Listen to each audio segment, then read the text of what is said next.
Vincenzo's Go Crypto Investing this October the 27th, approaching Halloween in a few days at the end of the week. 2025 gold and silver bullion video, cryptocurrency, how to become an asset millionaire together via steady 401k investing, gold and silver bullion and mining stocks, as well as foreign stocks and emerging markets, cryptocurrencies.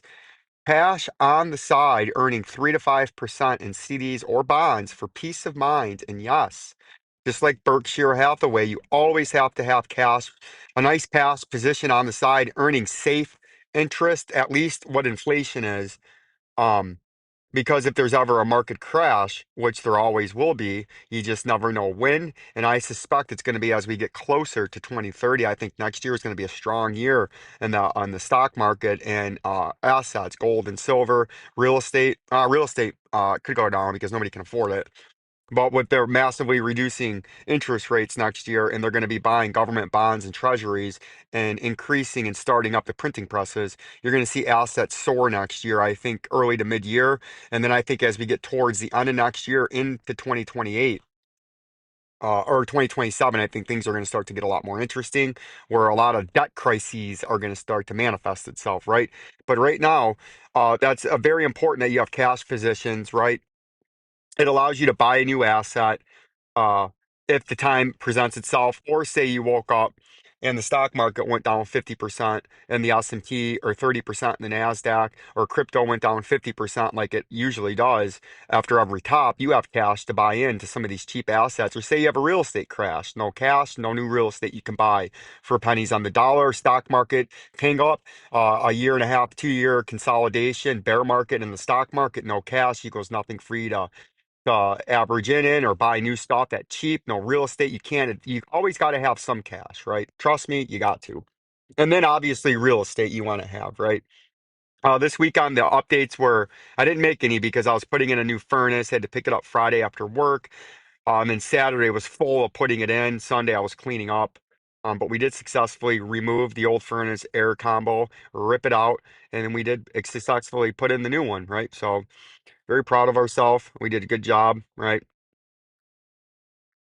Uh, so that's where that was this weekend. But you can see the Bitcoin price from Friday. Let's see where Friday was. Was Friday down here still? Nope, that was all last week. So Friday started to move up, then we consolidated a little bit, and then we've just steadily moved up the last few days. And that's where we were the last time we talked here together, was we were sitting here seeing if we were going to hold this 200-day moving average and then start to trade up, or if we were going to trade to the downside and come all the way down to the 95,000. Right now, we're trying to come up. We've snuck above the critical 50-day and 100-day. Now you got to hold these. You don't want to slip back down like this, because on a retest, I don't think you're going to hold it. And I would be calling for it to come down to the $95,000. If you don't want it to do that, you got to stay above this 50-day in the short term and try to work your way back up and retest this critical 3.5 to nearly 4 year rising channel resistance now, right?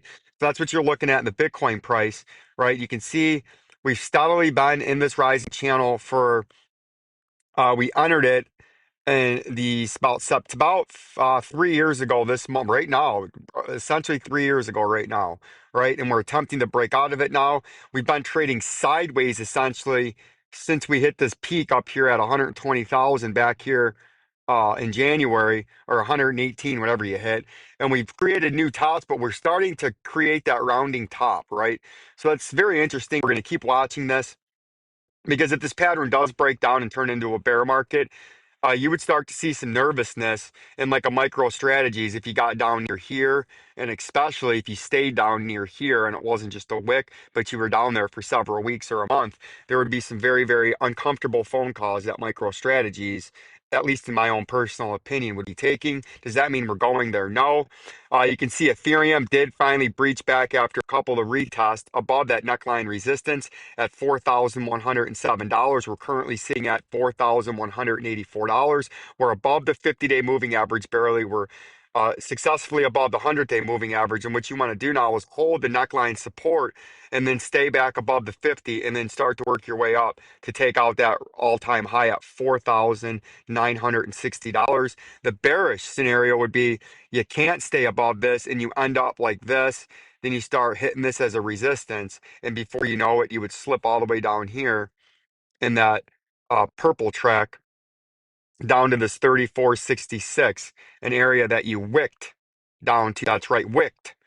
That's right, you wicked to it back here on the 8th of October, 2025, right? So that's something that I'm watching out for because that's something that could absolutely happen where we have a big fall again from where you're at now because the price is not done consolidating to the downside. You got the Ethereum price or the XLM price is the same thing. You're successfully above the 50-day moving average in the weekly time frame. You're successfully back into this green support and resistance box just below the 200-day moving average. You can see you have a knifing 50-day moving average after that freshly minted bearish cross where the 50 got underneath the 100.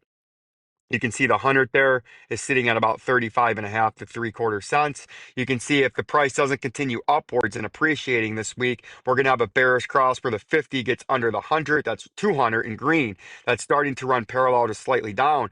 And if it does that and you get rejected in here, your next move to the downside is going to be very, very harsh in the XLM price.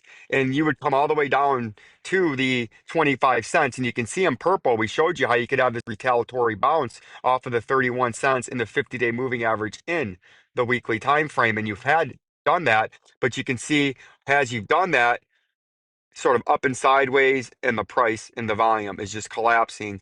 And this seems to me we have more downside pressure coming versus upside pressure, but we're going to continue to watch. You can see we've had a little bit more of a charge in XL or XRP over the weekend and since Friday as we've retaliated all the way up just over now the 200-day moving average at 260 just had a freshly minted bearish cross where you can see at 269 now the 50-day in red is below in the daily time frame, of course. It's below the 273 at current price. In blue, the 100-day moving average and the price action is run up against the 269. And the next move, if you can continue to forcefully pump up, you get over the 50, you get over the 100, you sit on the 100, and that's how you get bullish like that. That would be your very bullish short-term pattern to be on top of that. And then you can try to take out some of these highs in the 307 critical overhead major resistance for the short and medium term of the price action in the XRP. As you can see, when you got rejected off there the last time, something that we were talking about, ever since this 366 top, where you had multiple hits on support and resistance, which was that 307. And we said if you couldn't stay above that, a big fall would come and most likely would be down to the 233. You hit that on the wick, you actually cleared through to the $1 mark on a liquidation wick. If this gets bearish again, which is possible, is you're going to stagnate out, you're going to start taking out lower supports, and before you know it, you're going to be sitting back on this 234. And then this time you come to the 234, you will not be able to hold that 234 and you're going to come all the way down to a freestanding 177. Not saying it's going there, just telling you the possibilities if you can't hold some of these critical support levels below the price and you get bearish again. That's how you would get bearish. It would be a step down fashion. The first move would be down to the 50-day moving average in the weekly time frame, but you would not be able to hold it. And before you know it, you're going to be taking the next leg to the downside, ending up all the way down there at the 100-day moving average in the weekly time frame, right?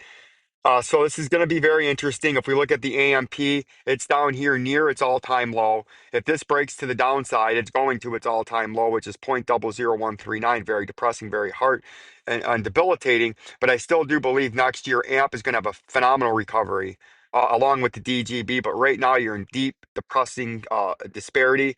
The same thing with the DGB. You're not at its all-time low, but you're about to be if you don't get some buyers coming in very, very quickly at the 0.00564 horizontal left to right in red, or you're going to come back down to the wick low, which was a new all-time low. Even though next year I still do think it's going to be a big, big year in the alt season, especially for a select few coins.